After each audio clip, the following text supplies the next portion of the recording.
Office of the Senate Sergeant-at-Arms itinanggi sa report na may nahuli silang staff ng senador na nagmamariwana.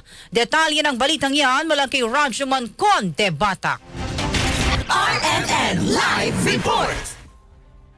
Nilinaw sa report ng Office of the Senate Sergeant-at-Arms na walang empleyado ni Senator Robin Hood Padilla ang nahuli na nagmamariwana sa isang comfort room sa Senado. Sa isinumiting incident report kay Senate Sergeant-at-Arms, Retired Major General Mau Aplasca, tinukoy ang dalawang insidente tungkol sa hindi pangkaraniwang amoy na nanggagaling sa ladies' comfort room na malapit sa extension office ng isang senador.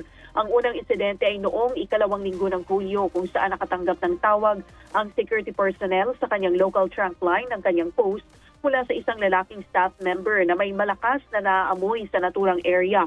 At nang puntahan ito ng tauhan ay wala namang nakita o naabutan na naninigarilyo doon.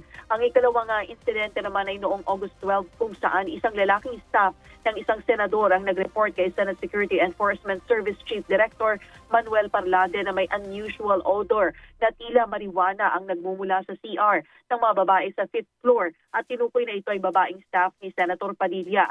Nang ipakausap naman ng babaeng staff ay tinanggi niyang naninigarilyo o nagmamariwana siya sa CR at mayroon niya siyang vape sa bag na posibleng iyon ang pinagmula ng nasabing amoy.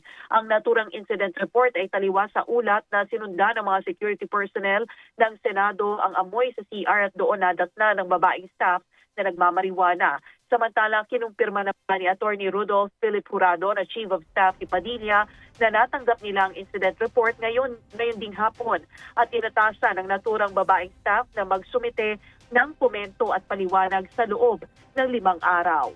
Kasama mo sa DZXL RMN Manila, Rajuman Conde-Batak, Tatak, RMN.